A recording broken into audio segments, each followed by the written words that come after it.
तो आप सबको एक बार फिर से जय श्रुति। परमेश्वर के वचन से कुछ बातों को आज देखेंगे, हम सीखेंगे। ये वो समय है जहाँ पे आके हम परमेश्वर के वचन से कुछ बातों को सीखते हैं।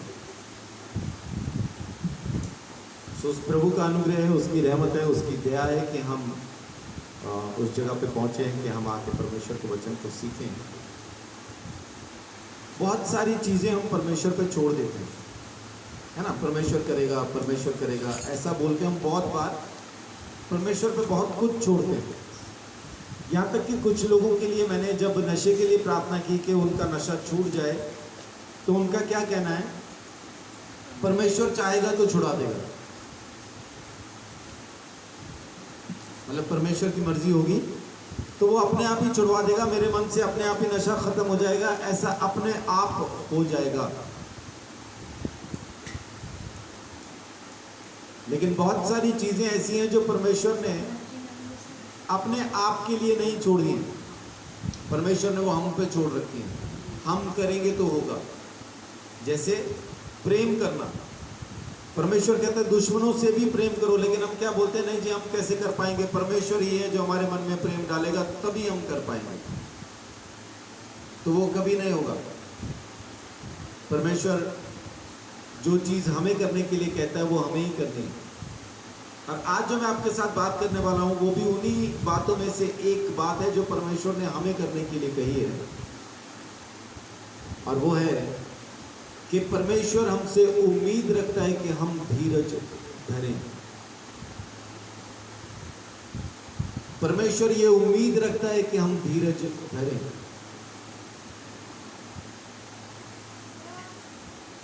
धीरज धरने के लिए परमेश्वर चाहता है कि हम कोशिश करें, हम धीरज धरें। हमारे अंदर धीरज नहीं है, सब्र नहीं है, और परमेश्वर चाहता है कि हम करें। लेकिन सब्र ना होने की वजह से, सब्र ना करने की वजह से बहुत बार हम बहुत सारे गलत फैसले करते हैं। आप कुछ टाइम लेके सोच के देखें कि जिंदगी के वो फैसले जो आपने जल्दबाजी में लिए, गुस्से में लिए, क्या वो फैसले सही थे? वो फैसले सही नहीं थे।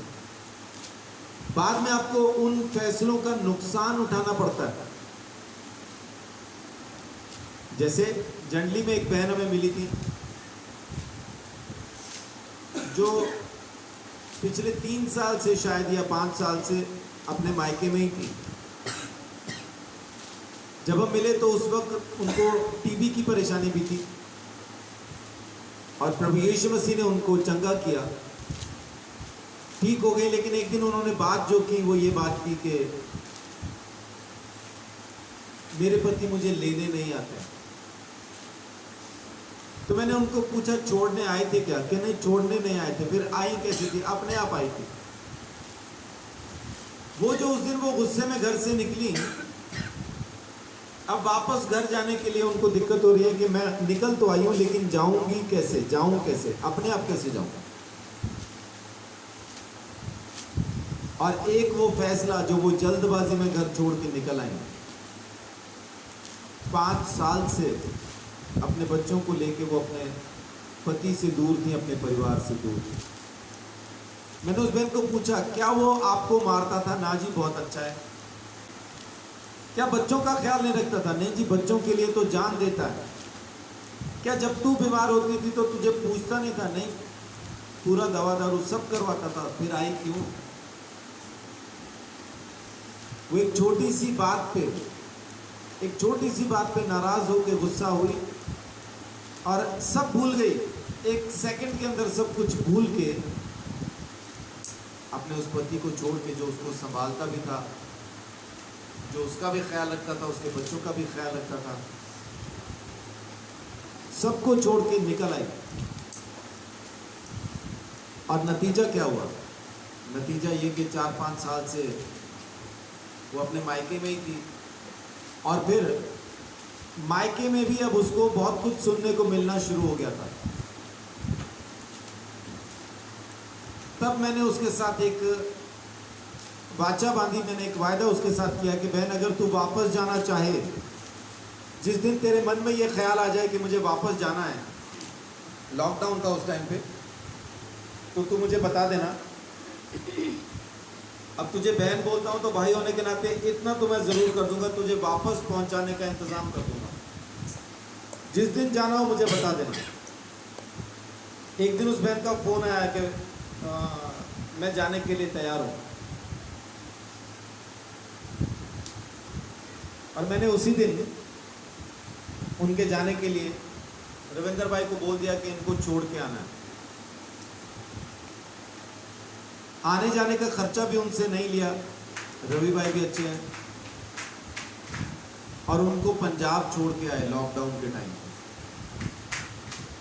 और आज की तारीख में वो परिवार ये क्या कहता है कि उसका पति क्या बोलता है, जी आप ही लोगों ने हमारा परिवार बसा दिया। क्या मैंने बसाया उसका परिवार? मैंने उसका परिवार नहीं बसाया, मैंने बस उसको बैठ के ये सोचने के लिए मजबूर कर दिया कि वो जो तूने उस दिन फैसला लिया था वो तेरा फैसला सही नहीं था, तेरा फैसला गलत था। और वहां पे वो बोल रही, कह रही भैया सिर्फ आप ही एक हो जो मेरे को ये कह रहा है कि तेरा पति अच्छा है, बाकी सब तो कहते खराब है। मैं कहा तूने खुद बताया अच्छा है, मैंने थोड़ी कहा कि अच्छा है। लोग घर बसाने के लिए आपके पास नहीं आएंगे। अगर आपने जल्दबाजी में, गुस्से में कोई फैसला लिया, लोग आके आपको समझाएंगे नहीं, बल्कि आके उस फैसले के अंदर और आग में घी डालेंगे, और भड़काएंगे और बहकाएंगे और कहेंगे तूने अच्छा किया, कभी भी वापस नहीं जाना। और ये सलाह देने वालों से अगर वो कहे फोन करके कि आज मेरे घर पे खाने के लिए कुछ नहीं है, एक पाइया आटा दे दो, वो नहीं देंगे। उनके पास आटा नहीं है, उनके पास सिर्फ एक ही चीज है, झगड़े की आग में डालने वाला घी, वो बहुत है उनके पास। आप जाके उनसे सलाह करते हो, ये सोच के उनको अपनी परेशानी बताते हो कि ये मेरी मदद करेंगे या मुझे कोई ऐसी सलाह देंगे कि मैं इस परेशानी से निकल आऊं, ये मेरी हेल्प करेंगे शायद। ऐसा सोच के आप उनके पास जाते हैं। आपकी परेशानी सुनते तो हैं बड़े ध्यान से, लेकिन आपके निकल जाने के बाद वो परेशानी पूरी गली में बताते हैं। वो आया था मेरे पास यूं कह रहा था, वो आई थी मेरे पास ऐसा रो रही थी। और उसके बाद बढ़ते बढ़ते वो परेशानी इतनी हो जाएगी कि आप चाहें तो भी उस परेशानी से निकल ना पाए, क्योंकि वो पूरे मोहल्ले में फैल गई है ना। और मोहल्ले में पहली तो जिसके साथ झगड़ा वो क्या कहेगा, तूने ही तो बताया होगा। लेकिन क्या आपने बताया? नहीं, आपने सिर्फ एक ही जन से सलाह की, उसी से पूछा था, बाकी डिडोरा उसी ने पीट दिया। लेकिन उसको जाके पूछो तो वो क्या बोलेगा, नहीं मैंने किसी को नहीं बताया। उसको ये वहम क्यों है? उसको ये वहम इसलिए है कि इसने आके मुझे बताया तो किसी और को भी बताया ही होगा, वहाँ भी तो जाता है, उसके पास भी तो बैठता है। लेकिन वो वहाँ जाके सिर्फ बैठता है, बात करता है, लेकिन उनके साथ उसका मन नहीं लगा है, इसलिए उनको अपने मन की परेशानी नहीं बता रहा है। इसको बताई, और इसको क्या लगा सबके पास जा रहा है, सबको बताई होगी, तो इसलिए बेधड़क होके इसने सबको बता दी। लेकिन अब बताने वाले को तो ये मालूम है ना कि मैंने किसको बताई थी, तो उसको अंदाजा है कैसे फैली है।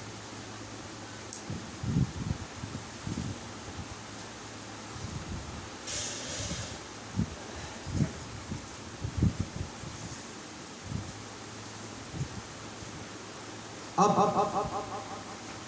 इनको भी साथ में आ गया।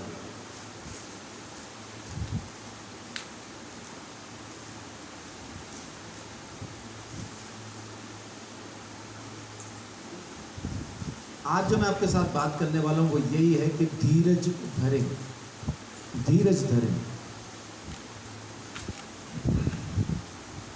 और ये परमेश्वर हमसे चाहता है, परमेश्वर की उम्मीद है हमसे कि हम धीरज धरें। कौन से टाइम पे? उस टाइम पे जब सब्र करना मुश्किल होता है, जब धीरज धरना मुश्किल होता है, उस टाइम पे परमेश्वर हमसे चाहता है कि हम धीरज धरें।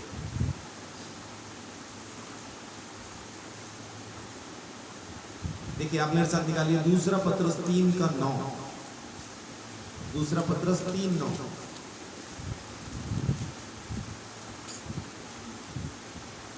प्रभु अपनी प्रतिज्ञा के विषय में देर नहीं करता, जैसी देर कुछ लोग समझते हैं, पर तुम्हारे विषय में धीरज धरता है और नहीं चाहता कि कोई नष्ट हो, वरन यह कि सबको मन फिराव का अवसर मिले। आमीन। सबसे पहले परमेश्वर ने धीरज धरा है। किस बारे में धीरज धरा है? परमेश्वर ने धीरज धरा पापियों के विषय में, हमारे विषय में। कैसे? कि हर एक पापी परमेश्वर के सामने तुरंत नाश हो सकता है। परमेश्वर चाहे तो 1 सेकंड के अंदर सबको खत्म कर सकता है, 1 सेकंड में। बाइबल में लिखा है कि ये सब कुछ पलक झपक के हो जाएगा, पलक झपकते हो जाएगा। ईमानदारी से बताएं, क्या परमेश्वर ऐसा पवित्र नहीं कि उसके सामने अगर छोटा सा भी पाप या पापी चला जाए तो वो खत्म हो जाए? क्या ऐसा पवित्र नहीं वो है? ऐसा ही पवित्र है। जब हारून के बेटों ने, जिनको परमेश्वर ने अपना याजक होने के लिए नियुक्त किया, पहली बार जब वो परमेश्वर के सामने गए, मारे खुशी के उनको याद नहीं रहा, ध्यान नहीं रहा, और वो आग उन्होंने उस वेदी के ऊपर चढ़ा दी जो नहीं चढ़ानी थी। धूप के साथ आग भी ले गए कि अच्छे से धूप जले, ये सोच के ले गए। ऊपर भी रख ली उन्होंने आग। और परमेश्वर के सिंहासन में से, परमेश्वर के उस वाचा के संदूक के प्रायश्चित के ढकने में से, वहां से वो आग जो निकली तो उसने इनको भस्म कर दिया। वो परमेश्वर जो अपने ही नियुक्त किए हुए लोगों को भस्म कर देता है, सिर्फ इस वजह से क्योंकि उन्होंने परमेश्वर की पवित्रता को पवित्र ना समझा। उज्जा का क्या कसूर था? इतना ही कसूर था ना कि जब वाचा का संदूक, उसको लगा कि बैलगाड़ी से गिरने वाला है, तो संभालने के लिए हाथ लगा दिया और वहीं मर गया। और लिखा है परमेश्वर ने मारा। ऐसा पवित्र परमेश्वर, उसके सामने हम बैठे ये पापी। ईमानदारी से बताएं, हम में से वो जन हाथ खड़ा करके बताए जो परमेश्वर की उपस्थिति में इस वजह से जिंदा रह सकता है क्योंकि वो पवित्र है। मैं तो नहीं कर रहा, आप में से कोई है तो बताओ।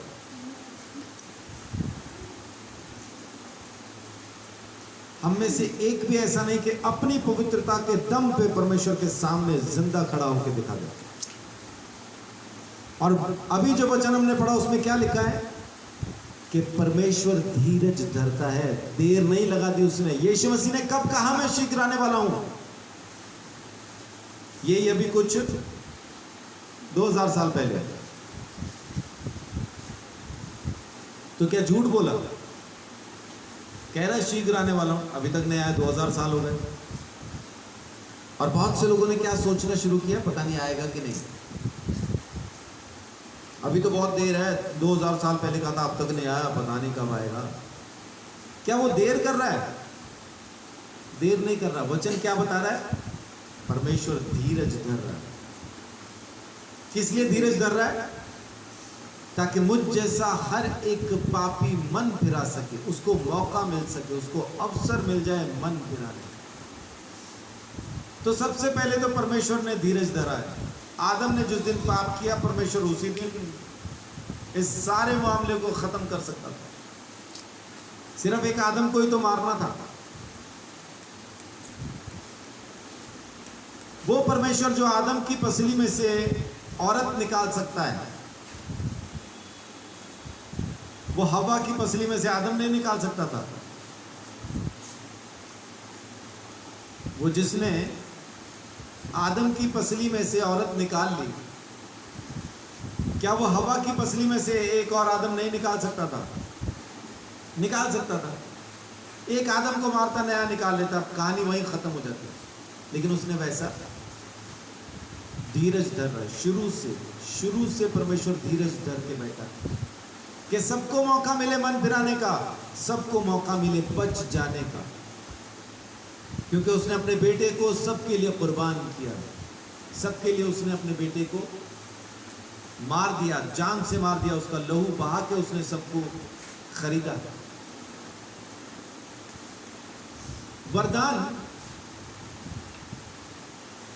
गिफ्ट जो है वो फ्री होता है, किसी को भी मिल सकता है, उसके लिए लियाकत की जरूरत नहीं है। मैं लायक हूं इसलिए मुझे ये गिफ्ट मिला, वैसा नहीं। जब मैं नशेड़ी था तब भी मुझे मेरे जन्मदिन पे बहुत कुछ मिल जाता था, या जन्मदिन पे ना भी सही, मेरी छोटी बहन कहीं गई है और उसको वहाँ पे कुछ टी शर्ट्स या शर्ट्स या कुछ ऐसा कुछ दिख रहा है कि बिक रहा है और उसको अच्छा लगा, तो वो तब भी मेरे लिए ख़रीद के ले आती। तो क्या मेरी लियाकत थी इसके लिए? क्या मैं इस लायक था कि मेरे लिए ख़रीदा जाए? बिल्कुल भी नहीं। वो मेरी बहन जो मेरे लिए चीज़ें खरीद के लाती थी, मैंने उसकी चीज़ें उठा के बेची हैं। मुझे पता चल जाए कि उसके पर्स में पैसे हैं तो बस इंतज़ार यही होता था, सोएंगे कब। तो सबके सो जाने के बाद फिर पर्स की तलाशी होती थी। वो मेरी बहन ऐसे एक भाई के लिए जो उसका ही सामान चुरा के बेच देता था, उसी के पैसे निकाल लेता था, उसके लिए भी गिफ्ट लेके आती थी। तो गिफ्ट के लिए लियाकत नहीं चाहिए, गिफ्ट के लिए तो रिश्ता काफी है। रिश्ता है तो परमेश्वर आपको पवित्र आत्मा का वरदान दे देगा, लियाकत नहीं देगा। वरदान आपको यूं मिल जाता है रिश्ते की वजह से। बहुत से लोग वरदान को भी लियाकत के साथ जोड़ते हैं। वरदान का लियाकत से कोई लेन देन नहीं। आपका रिश्ता है परमेश्वर के साथ तो वो आपको जरूर दे देगा। और रिश्ता कब बनता है? जब आप उसकी बातों को सुनना मानना शुरू करें। हाँ, बीच बीच में कुछ गड़बड़ होती है, लेकिन मानते जा रहे हैं, कोशिश कर रहे हैं मानने की, परमेश्वर वरदान दे देगा। और पवित्र आत्मा के बगैर कोई भी नालायक यीशु मसीह के पास आ नहीं सकता। बाइबल कहती है कि जब तक पवित्र आत्मा मदद ना करे ये स्वीकार करने के लिए कि यीशु ही प्रभु है, कोई यीशु को अपना प्रभु स्वीकार कर ही नहीं सकता। तो वरदान में लियाकत नहीं, लियाकत चाहिए फलों में, आत्मा के फल। आत्मा के नहीं है, आत्मा का फल है ना, उसमें अलग 9 गुण हैं। आत्मा का फल गलातियों 5 अध्याय उसकी 22 आयत।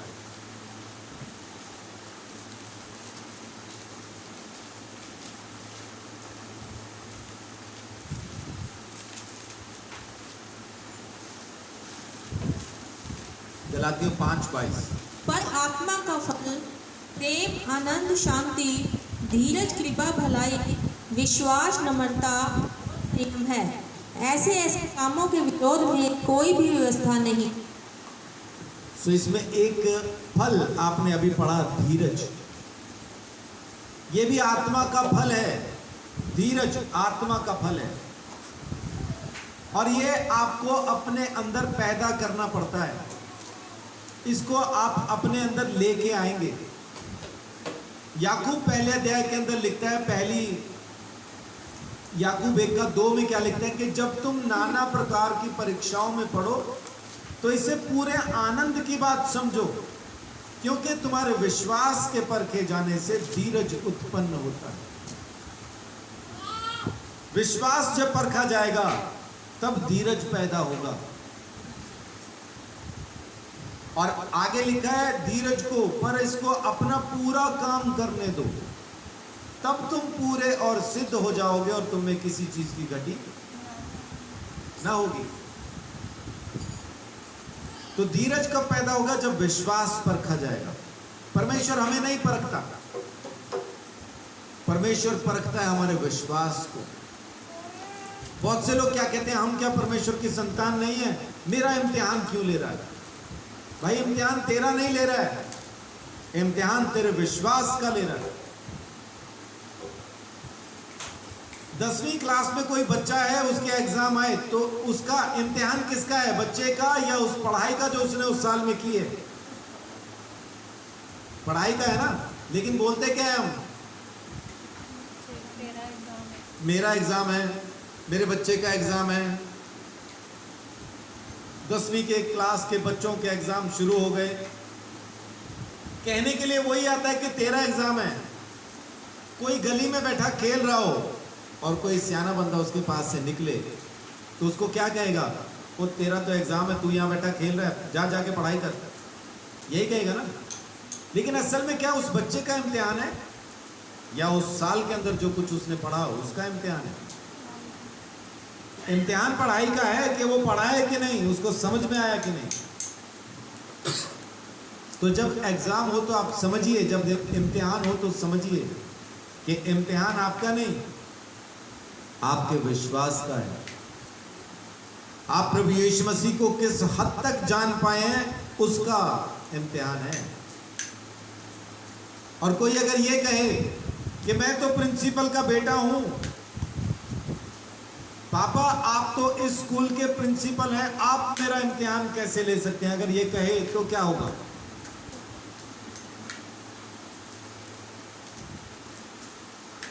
प्रिंसिपल का बेटा होने के नाते अगर कोई इम्तिहान देना ना चाहे तो फिर क्या होगा? नालायक रहेगा, सारी जिंदगी नालायक रहेगा। जो स्कूल उसके पापा ने चलाया उस स्कूल में टीचर बनने के लायक भी नहीं होगा। एक दिन उसी स्कूल के अंदर चपड़ासी बन के पानी पिला रहा होगा। क्यों?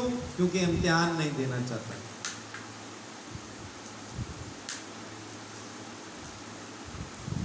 या वो बगैर पढ़े भी प्रिंसिपल हो जाएगा क्योंकि उस स्कूल का मालिक है। प्रिंसिपल होने के लिए कोई काबिलियत चाहिए, एक लियाकत चाहिए। परमेश्वर का बेटा हूं, मेरा इम्तिहान कैसे रह सकता है? यानी कि सर आप नालायक रहना चाहते हैं। परमेश्वर चाहता है प्रिंसिपल बने, लेकिन आप क्या करें? नहीं, चढ़ फांसी बनूंगा।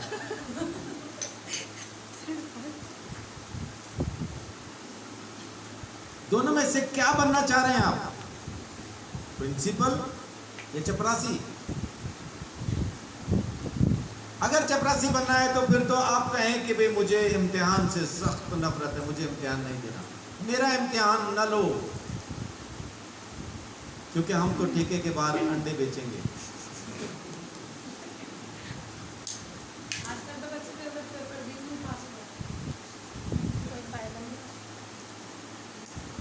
लेकिन पास उतने पे हो रहे हैं ना, सिर्फ 33% पे, जो किसी काम के नहीं है नंबर। कोरोना में सब पास तो हो रहे हैं, लेकिन बस पास ही हो रहे हैं। 33% दे के गवर्नमेंट ने भी पास किया, यानी आगे उनको उस सर्टिफिकेट पे नौकरी नहीं मिलेगी।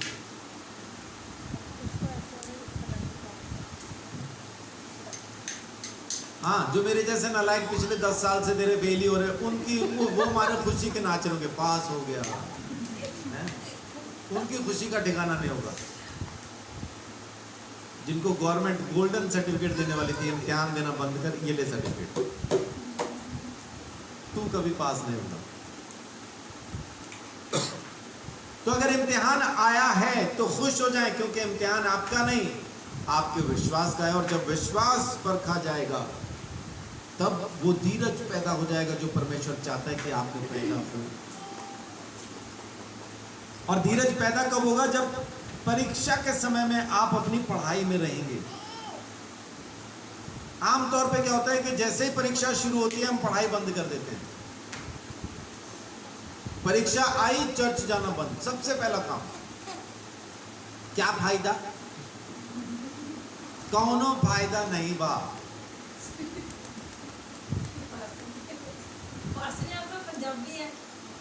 तो मैं तो हिंदुस्तानी हूं।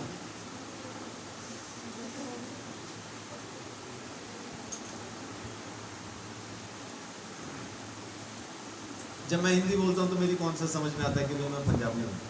ऐसा समझ पाते कि आप मेरी हिंदी से कि मुझे पंजाबी आती है? हाँ, सो मैं चाहता हूं मुझे सब आ जाए, ताकि मैं कहीं भी किसी भी इलाके में जाऊं तो सुसमाचार सुना सके। आमीन। खास तौर से बंगाली। बंगाली क्यों खास? क्योंकि बंगाली सीखने से आप 5 स्टेट में प्रचार कर सकते हैं। बंगाल, आसाम, सिक्किम, आधा बिहार, आधा उड़ीसा, ऐसा सब जगह पे बंगाली बोली और समझी जाती है। तो एक भाषा सीखो, 5 स्टेट में प्रचार है, बढ़िया काम। खैर, सो धीरज जो हमारे अंदर नहीं है, इसको पैदा करने के लिए विश्वास का इम्तिहान होता है, और जब विश्वास परखा जाएगा तब धीरज पैदा होगा। लेकिन हम धीरज का गर्भपात करवा देते हैं। जैसे ही पता चलता है कि मुझे धीरज का गर्भ है, हम फटाफट गोलियां खाते हैं गर्भपात की। धीरज को पैदा ही होने नहीं देते, बड़ा होना तो दूर की बात। पहले ही तड़पना शुरू कर देते हैं, हाय मैं क्यों, मेरा क्यों, हाय मैं, हाउ लुट बर्बाद, तबाह हो। रोजी क्या कह रही थी ऑपरेशन के टाइम पे? हैं? राजू आ जाओ, राजू बेचारा मैंने मारता मारता मारता मारता मारता मारता मारता मारता मारता मारगी मारगी मारगी मारगी राजू राजू ऐसा ही कर रही थी वो। हाँ, तो हमारा भी यही शुरू हो जाता है, जैसे ही थोड़ा सा विश्वास परखा जाए हम भी शुरू हो जाते हैं, मार के मार के मार के राजू।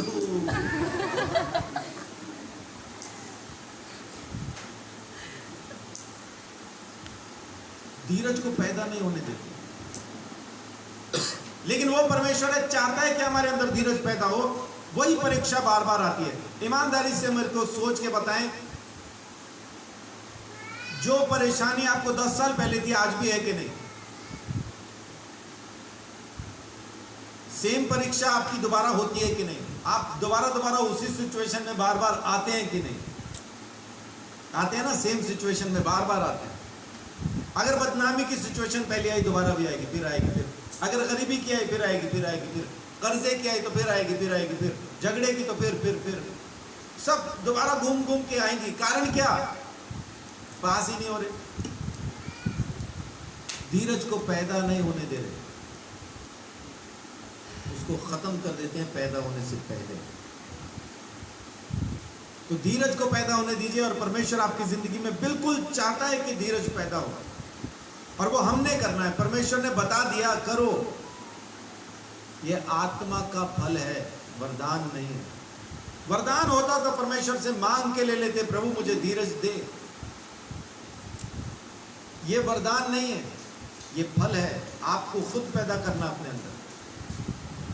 कोई ऐसा होता है जो इस सब्र के साथ, धीरज के साथ पैदा हुआ है, उसका स्वाभाविक गुण है धीरज धरना, और जिसके अंदर नहीं है। ये किन लोगों में नहीं होता है? जिन लोगों को हर चीज की जल्दी होती है, जो हर चीज को जल्दी करना चाहते हैं ना, फटाफट, उनमें धीरज नहीं है। और वचन कहता है कि ऐसे लोग ये ना समझें कि परमेश्वर से उनको कुछ मिलेगा। ये सेंटेंस गलत हो जाता अगर मैं कहता कि ये ना सोचे कि परमेश्वर उनको कुछ देगा। परमेश्वर देना चाहता है, ये ले नहीं पा रहे अपने बेसब्रेपन की वजह से। अभी चाहिए, अभी, तुरंत,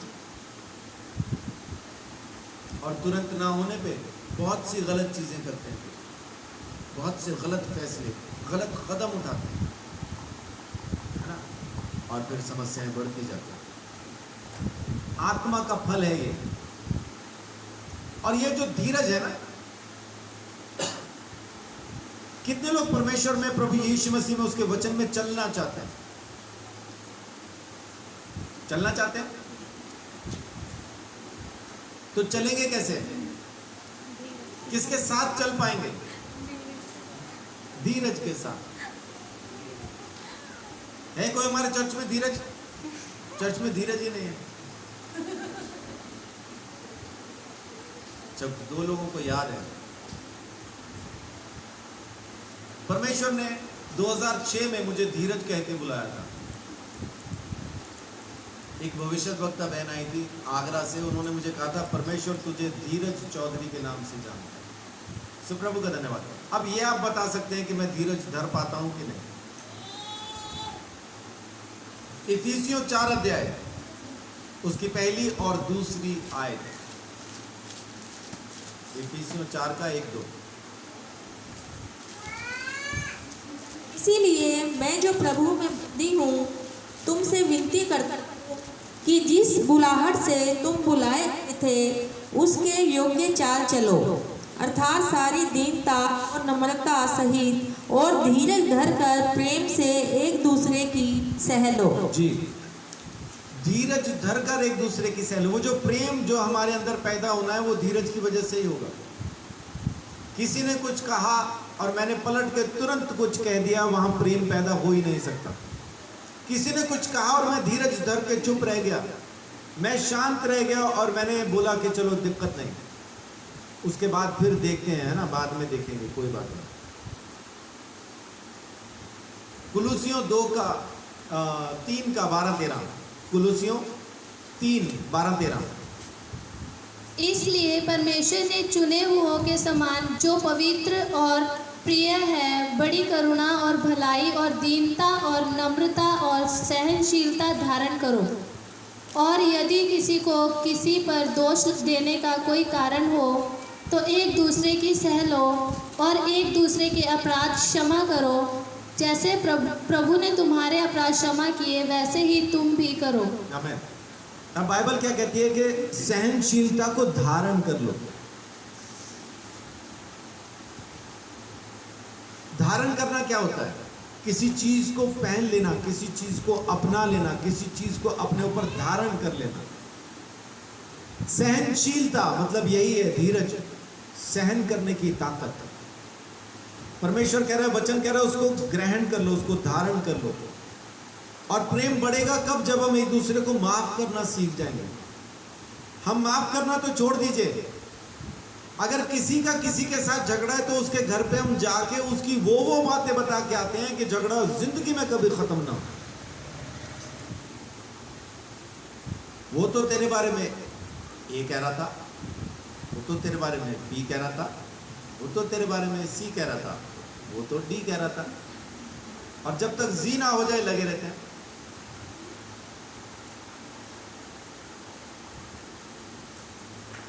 पता चलते ही, मतलब खास तौर से बहनों के अंदर ये स्वभाव पाया जाता है, कमाल का गुण है।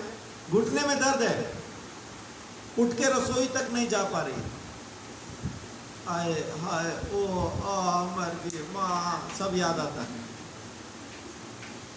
लेकिन अभी कोई आके किसी दूसरे के बारे में कुछ बता के गया, घुटने का दर्द खत्म, मैं अभी आई चप्पल पहन के हो गई।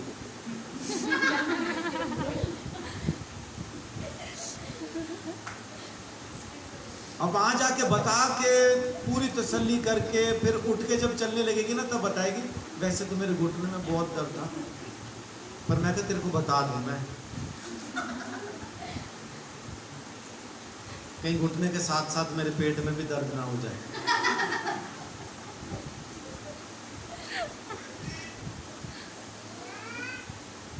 और परमेश्वर क्या कहता है कि धीरज को, सहनशीलता को धारण कर लो और एक दूसरे के पाप माफ कर दो।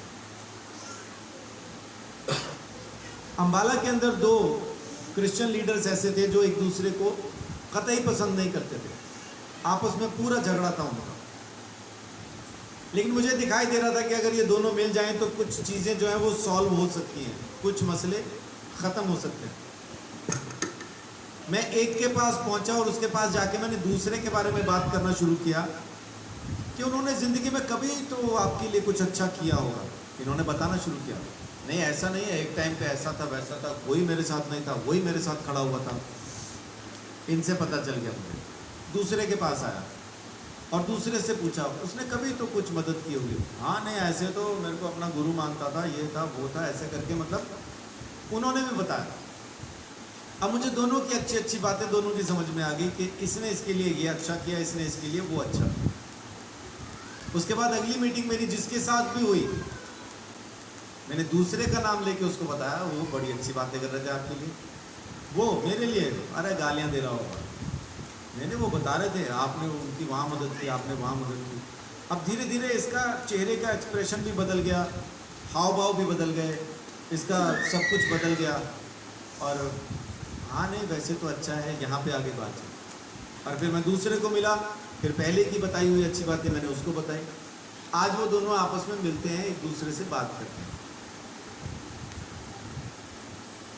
चुनना अब आपने है। आप लोगों को मिलाने वाले बनना चाहते हैं या तोड़ने वाले? परमेश्वर के पुत्र कौन कहलाएंगे? धन्य है वे जो मेल कराते हैं, क्योंकि वे परमेश्वर के पुत्र कहलाएंगे। अब आपने किसका पुत्र कहलाना है? शापित हैं वे, ऐसा लिखा नहीं बाइबल में। शापित हैं वे जो लोगों में झगड़ा कराते हैं, क्योंकि वो शैतान के पुत्र कहलाएंगे। ऐसा लिखा नहीं है, मैं अपनी तरफ से बोल रहा हूं। तो अब चुनना आपने क्या बनना है? धन्य बनना है, परमेश्वर के पुत्र बनना है, वही अच्छा है। तो एक दूसरे की सहलो लिखा है वहां पे। हम सहना तो दूर, हम तो दूसरे को भी सहने नहीं देते। ऊपर से कोई फिल्मी डायलॉग और उसको सिखा के आते हैं, उसको चिपका के आते हैं। कोई अत्याचार करे तो उतना बुरा नहीं है, अत्याचार सहना ज्यादा बुरा है। तेरा क्या कसूर है? उठा डंडा, फोड़ दे सर। उल्टा उसको शिक्षा और दे के आते हैं हम, झगड़े की सलाह दे के आते हैं, ऐसा कर वैसा कर, चक दे बट्टे। तू कौन सा किसी से कम है? जा विजयी भव। यही तो है ना। लेकिन परमेश्वर क्या कह रहा है? पहला पत्रस 2 अध्याय उसकी 19 से 21 तक देखिए। पहला पत्रस 2 का 19 से क्योंकि यदि कोई परमेश्वर का विचार करके अन्याय से दुख उठाता हुआ कलेश सहता है तो यह सुहावना है। क्योंकि यदि तुमने अपराध करके घूसे खाए और धीरज धरा तो इसमें क्या बड़ाई की बात है। हाँ, बहुत सी जगहों पे ना झगड़ा होता है तो उसके बाद लोग क्या कहते हैं, जी मैं तो कुछ भी नहीं बोला, मैं तो चुप रहा, उन्होंने बहुत गालियां दी, बहुत ये किया वो, मैं चुप रहा। चुप क्यों रहा? क्योंकि उसकी चोरी पकड़ी गई थी, इसलिए चुप रहा। वो धीरज नहीं है, वो इसलिए चुप है क्योंकि पकड़े गए हैं। कोई चोर पिट रहा हो तो क्या सामने से अकड़ के दिखाता कोई? क्या बोल रहे होते हैं? छोड़ दो जी, अगली बार नहीं करूंगा, अगली बार ऐसा। और लोग सोचते चोरी से तौबा कर रहा है। चोरी से तौबा नहीं कर रहा होता, वो उनको बता रहा होता है कि इस बार मैं इधर से भागा तो पकड़ा गया, अगली बार चोरी करूंगा तो इधर से नहीं भागूंगा, इस बार छोड़ूंगा, अगली बार ऐसा नहीं करूंगा, दूसरी तरफ से भागूंगा, क्योंकि वो चोर है, अगली बार फिर करेगा। तो चोर चोरी करते पकड़ा जाए, उसको मारा जाए और उस टाइम पे वो कह रहा हो कि मुझे माफ कर दो, तो वो धीरज नहीं धर रहा है, वो पकड़ा गया इसलिए चुप है। बाइबल भी वही कह रही है। अगर अपराध करते हुए पकड़े गए, घूसे खा के अगर धीरज धरा है तो कौन सी बड़ी बात है। जी आगे क्या कहता है? पर यदि भला काम करके दुख उठाते हो और धीरज धरते हो तो यह परमेश्वर को भाता है। ये परमेश्वर को पसंद आता है, ये पसंद आता है परमेश्वर को। अगर हम और तुम इसी के लिए बुलाए भी गए हो, क्योंकि मसीह भी तुम्हारे लिए दुख उठाकर तुम्हें एक आदर्श दे गया है कि तुम भी उसके पद चिन्हों पर चलो। हाँ, अब यीशु मसीह के पीछे चलना है हमें, संसार के पीछे नहीं। तो धीरज धरना है कब? जब हमने अच्छा काम किया और इनाम में गालियां मिली। कितने लोगों ने भलाई करके गालियां खाई हैं?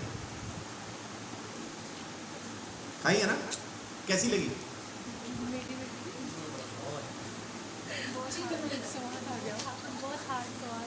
पप्पू का नमक ज्यादा था। कैसी लगी भलाई के बाद गालियां? और उसके बाद मन क्या हुआ? दोबारा नहीं करूंगा, बस हमने तो जी देख लिया भलाई करके, जमाना ही नहीं है भलाई का, अब दोबारा भलाई नहीं करूंगा। लेकिन असल में क्या है? भलाई करके अगर मुझे गालियां पड़ी हैं तो प्रभु तेरा धन्यवाद। क्यों? क्योंकि जिसका मैंने भला किया वो इंसान ही तो था, और वो इंसान होने के नाते अगर भलाई का बदला मुझे वापस देता तो कितना देता? इंसान जितना ही तो देता ना, जितनी उसकी जेब, जितनी उसकी सोच है वही तो मुझे वापस करता है ना। मैंने परेशानी के टाइम पे उसकी मदद की, वो भी आके परेशानी के टाइम पे मेरी मदद कर देता। मैंने तंगी के समय अगर किसी को पैसा दिया, मेरी तंगी में आके भी पैसा दे देता, इतना ही तो करता वो। लेकिन उसने वो ना करके उल्टा किया कि मेरे साथ रिश्ता ही तोड़ लिया, मेरे खिलाफ लोगों को बोलना शुरू किया। प्रभु तेरा धन्यवाद। क्यों? क्योंकि अब मेरी भलाई का बदला तू देगा। और परमेश्वर फिर अपनी जेब और अपनी सोच के मुताबिक मुझे मेरी भलाई का बदला देता है। प्रभु का धन्यवाद लाखों बार, करोड़ों बार कि अगर लोग मेरी भलाई के बाद मेरे खिलाफ हो जाते हैं और मेरे लिए बुरा भला कहते हैं तो प्रभु तेरा धन्यवाद, क्योंकि मुझे उनकी भलाई वापस चाहिए भी नहीं थी। हाँ, मुझे तेरी भलाई चाहिए, तू मेरा भला कर। और इसके लिए आदर्श कौन है हमारा? इसके लिए आदर्श है प्रभु यीशु मसीह। यीशु को देखो, यीशु ने किसका बुरा किया था जिंदगी में? किसी का नहीं। तो इसीलिए लोगों ने कभी यीशु मसीह को कोई नुकसान भी नहीं पहुंचाया, है ना। कोड़े मारे तो ध्यान से मारे भाई, पीठ पे ही लगे, इधर उधर ना लगे। कांटों का ताज पहनाया तो सर पे ही पहनाया भाई, दाएं बाएं कहीं चला ना जाए, कान में ना लग जाए, है ना। सर में ही गड़े सारे कांटे। और सूली पे भी अगर चढ़ाया तो आराम से चढ़ाया, कहीं गिर ना जाए तो कीलों से ही ठोक दिया। यीशु ने क्या बिगाड़ा था किसी का? कुछ भी नहीं। लेकिन यीशु मसीह ने वापस क्या किया? हे मेरे पिता, इन्हें माफ कर, क्योंकि नहीं जानते कि ये क्या करते हैं। और हम क्या कहते हैं? हे पिता, इन्हें साफ कर, क्योंकि ये जानबूझ के करते हैं जो करते हैं। ऐसा ही है ना, ऐसा ही है। हे पिता, इन्हें साफ कर। ये जो करते हैं जानबूझ के करते हैं, इनको पता है, पागल थोड़ी है। आदर्श कौन है हमारा? यीशु मसीह। तो वैसा ही धीरज धरना भी अपना फर्ज है। जैसा यीशु ने धीरज धरा वैसा ही हमें भी धरना है। और वो भलाई करने के बाद जो लोग हमारी बुराई करेंगे उस वक्त की बात है। भलाई के बदले भलाई नहीं, भलाई के बदले बुराई जब मिली तब धीरज धरना परमेश्वर हमको सिखाता है। वो सीखना पड़ेगा आपको, अगर आप सच में अगली क्लास में पहुंचना चाहते हैं तो। अगर आपको अगली क्लास में पहुंचना है, नेक्स्ट लेवल पे, ऊपर के स्तर पे अगर आपको पहुंचना है, तो ये धीरज आपको धरना ही पड़ेगा, ये सीखना ही पड़ेगा। देखिए एक बात और, याकूब के अंदर 5 अध्याय उसकी 7 से 11 तक वचन क्या कहता है? याकूब 5 7 से 11। इसलिए हे भाइयों, प्रभु के आगमन तक धीरज धरो। देखो, किसान पृथ्वी की बहुमूल्य फसल की आशा रखता हुआ प्रथम और अंतिम वर्षा होने तक धीरज धरता है। हाँ, ये किसान है जो जमीन में बोने के लिए भी फसल का बारिश का इंतजार करता है कि बारिश आए तो बोऊं, और उसके बाद काटने के लिए भी उसको उसका इंतजार होता है कि एक बार पड़ जाए, सूख जाए, उसके बाद फिर काट, है ना। तो वो भी धीरज से बारिश का इंतजार करता है। आगे, तुम भी धीरज धरो और अपने हृदय को दृढ़ करो, क्योंकि प्रभु का आगमन निकट है। हे भाइयों, एक दूसरे पर दोष ना लगाओ, ताकि तुम दोषी ना ठहरो। देखो, हाकिम द्वार पर खड़ा है। हे भाइयों, जिन भविष्यद्वक्ताओं ने प्रभु के नाम से बातें की, उनको दुख उठाने और धीरज धरने का एक आदर्श समझो। देखो, हम धीरज धरने वालों को धन्य कहते हैं। तुमने अय्यूब के धीरज के विषय में तो सुना ही है, और प्रभु की ओर से जो उसका प्रतिफल हुआ उसे भी जान लिया है। हाँ, उसको दूना वापस प्राप्त हुआ, वो भी तुमने देख लिया। तो जब हम धीरज धरते हैं तो इसका मतलब ये नहीं कि हमको वापस कुछ नहीं मिलेगा, क्योंकि हमने धीरज धरा इसलिए परमेश्वर हमको डबल वापस करता है। इसलिए इंसान का दिया हुआ नहीं चाहिए, इंसान के लिए हमने भलाई की, उसने वापस हमारे बारे में बुराई की। प्रभु तेरा धन्यवाद, क्योंकि अब मुझे अय्यूब की तरह धीरज धरने की वजह से डबल मिलेगा। लेकिन हम धीरज नहीं धरते। हमको चाहिए तो सब कुछ है, लेकिन सब्र नहीं करते। हमको अभी चाहिए, तुरंत चाहिए, बदला चाहिए, सब कुछ चाहिए, लेकिन वैसा नहीं। उनको आदर्श मानो जिनके बारे में बाइबल हमको सिखाती है, जिनका बाइबल के अंदर जिक्र है, उनको अपना आदर्श समझो।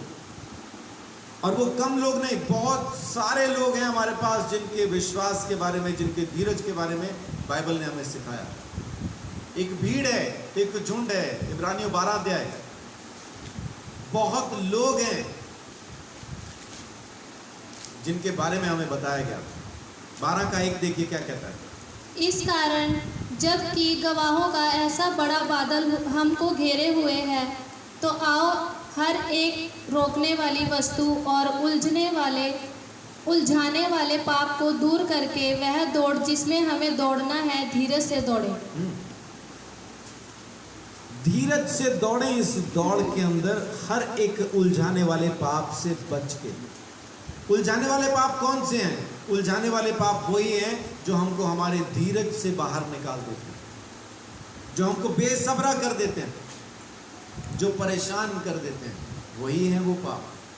तो उन सब से दूर होके, उन सब से निकल के परमेश्वर की इस दौड़ में, विश्वास की इस दौड़ में धीरज के साथ दौड़ें। पहले आपने क्या पढ़ा था? धीरज के साथ चलें। इफिसियों में 4 का 1-2 में क्या पढ़ा? धीरज के साथ चलें। और इब्रानियों 12:1 में क्या पढ़ा?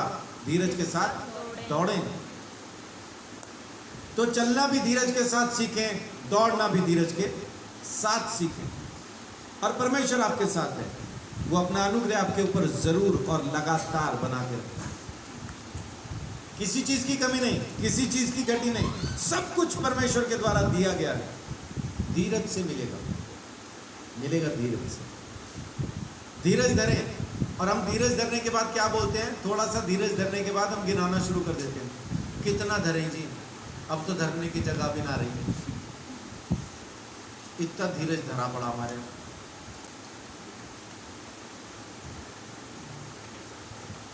धीरज धरें बस। परमेश्वर पर विश्वास है और ये यकीन है कि वो खुदा आपकी सुन रहा है, तो धीरज धर के सब्र के साथ इंतजार कीजिए। सही समय पे आपको शिरोमणि भी करेगा। आमीन। क्योंकि उसने हमें पूंछ बनने के लिए नहीं, सिर बनने के लिए चुना। और जब हम उसके हाथ के अधीन रहते हैं, उचित समय पे, सही समय पे वो हमें शिरोमणि भी कर देता है। जब सही समय आता है, उठा भी देता है। लेकिन बस धीरज धरना। आज मैं आपको क्यों धीरज के बारे में कहना चाहता हूं? क्योंकि इसकी बहुत कमी है हमारे अंदर। इस धीरज को धरना बड़ा जरूरी है, इस धीरज को सीखना बड़ा जरूरी है, इसकी प्रैक्टिस करना बड़ा जरूरी है। गलातियों 5:17 में लिखा है कि शरीर आत्मा के, आत्मा शरीर के विरोध में है। ये दोनों एक दूसरे के विरोध में है, ताकि हम जो करना चाहें वो कर ना पाए।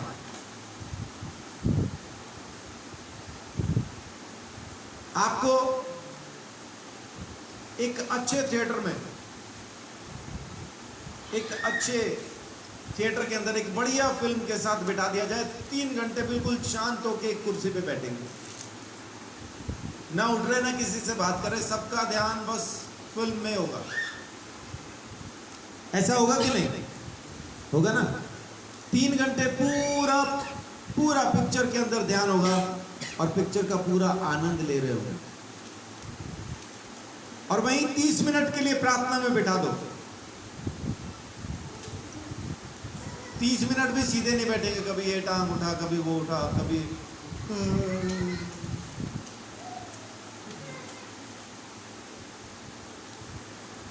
और 28वें मिनट पे कह देंगे हो गए जी 30 मिनट। अगले 2 मिनट का भी धीरज नहीं। क्यों?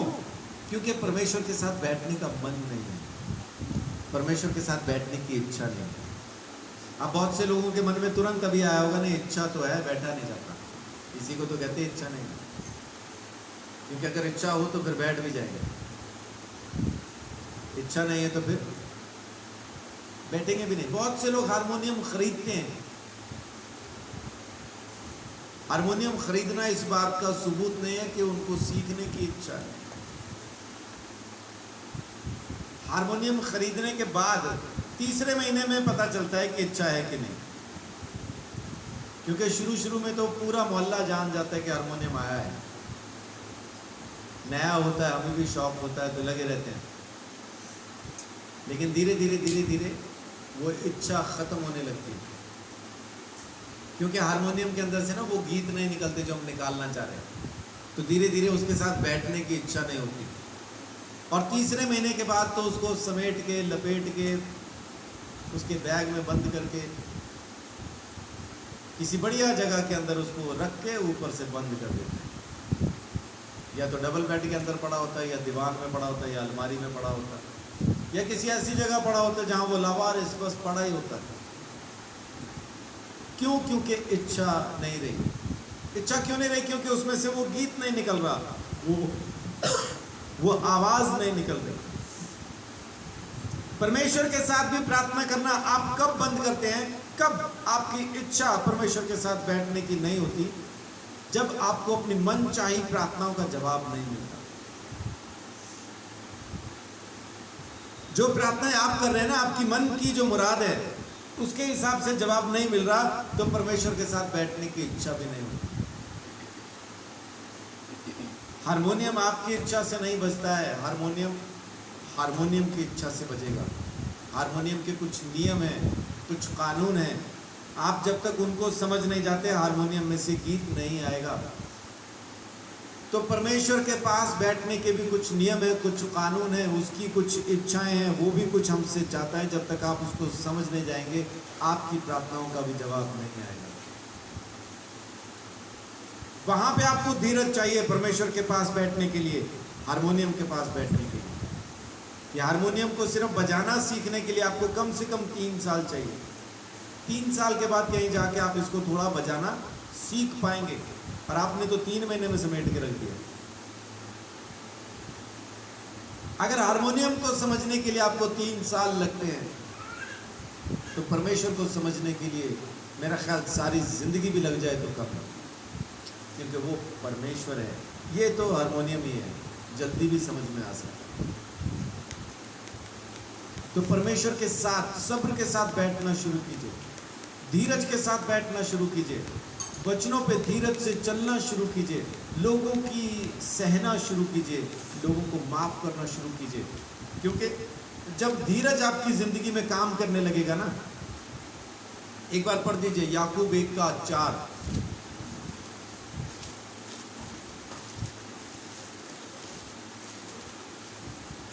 पर धीरज को अपना पूरा काम करने दो। क्या लिखा है? पर धीरज को अपना पूरा काम करने दो। धीरज जब पूरा काम करना शुरू करेगा तो क्या क्या करेगा?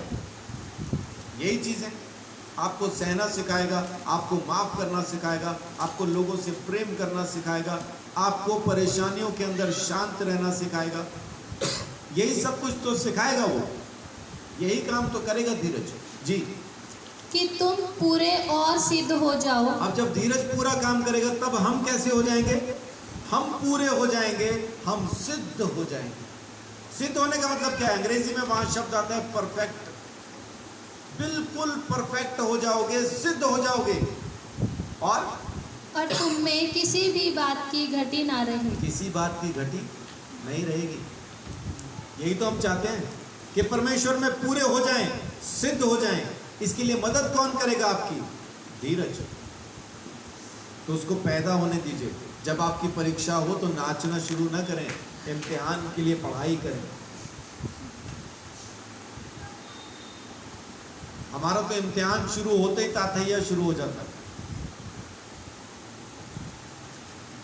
पुराना जेवर अगर गला के नया जेवर बनाना हो तो पुराने जेवर को जब रखते हैं उसमें बर्तन में आग के ऊपर, देखा किसी ने कभी?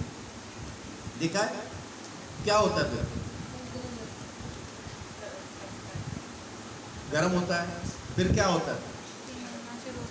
सीधे पिघलना शुरू हो जाता है, या चट चट की आवाजें आती हैं, और जब चट की आवाज आती है तो कूदता है वो। ये क्या हो रहा है? चट चट क्या हो रही है?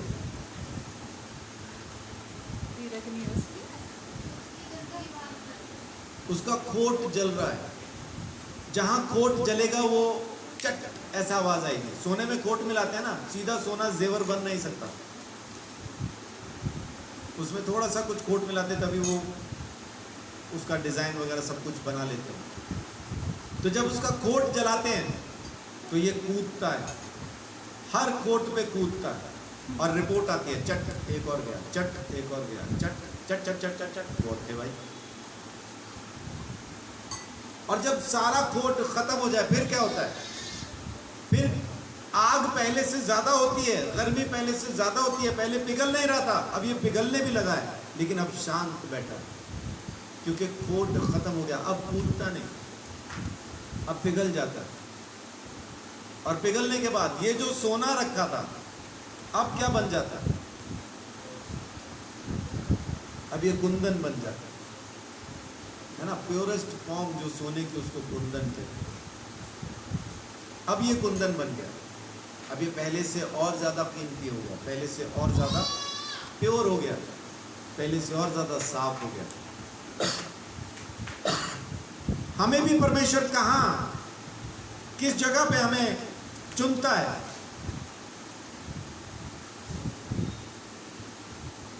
यशाया 48:10।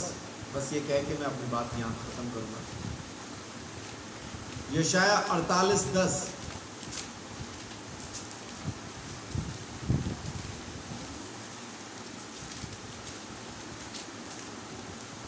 देख, मैंने तुझे निर्लज तो किया परंतु चांदी के समान नहीं। मैंने दुख की भट्टी में परख कर तुझे चुन लिया है। कहाँ से चुन लिया है? दुख की भट्टी में तुझे परख के चुन लिया है। अब ये दुख क्या है? इसी को हम इम्तिहान कहते हैं, इसी को परीक्षा कहते हैं। परीक्षा हमारे लिए दुख है, लेकिन दुख के समय परमेश्वर हमको चुनता है दुख की भट्टी में। और भट्टी में जब वो चुनता है तो भट्टी में हमारा खोट भी खत्म होता है। और जब धीरज अपना पूरा काम करेगा तब हम पूरे और सिद्ध हो जाएंगे, परफेक्ट हो जाएंगे, फिर किसी चीज की कमी नहीं होगी। परमेश्वर से जो चाहेंगे मांगेंगे वो हमें मिल जाएगा। आमीन। क्यों? क्योंकि हमने धीरज धरना सीख लिया, और धीरज धर के हमने परमेश्वर के साथ चलना सीख लिया, उसकी आज्ञाओं को मानना सीख लिया, उसकी बातों को सुनना और पूरा करना सीख लिया। ये कब होगा? जब धीरज होगा। धीरज नहीं तो हम उसकी आज्ञाओं को भी मान नहीं सकते। किसके बारे में लिखा है कि परमेश्वर से ये ना सोचे, ये ना समझे कि उसको परमेश्वर से कुछ मिलेगा? किसके बारे में लिखा है? उसके बारे में जो दो चिता है और जिसका मन जो स्वभाव से चंचल है। चंचल कौन होता है स्वभाव में? जिसमें धीरज नहीं होता। नहीं, ये तो बड़ा सब्र वाला है, और ये चंचल है, इसका मतलब इसमें सब्र। तो चंचल को कुछ नहीं मिलता, धीरज को मिल जाता। तो धीरज बने, चंचल न बने। धीरज को परमेश्वर सब कुछ देगा, और चंचल के लिए जो कुछ रख भी छोड़ा है वो भी हासिल न कर पाएगा। तो इसलिए परमेश्वर के उस अनुग्रह के अंदर धीरज धर के चलना शुरू करें, और परमेश्वर आपको पूरा भी करेगा, सिद्ध भी करेगा, आत्मा से भी भरेगा, सामर्थ से भी भरेगा, चमत्कारों से भी भरेगा, और जमीन की तमाम जरूरतें भी परमेश्वर पूरी करेगा। आमीन। सो प्रभु आप सबको बहुत आशीष, बड़ी बरकत।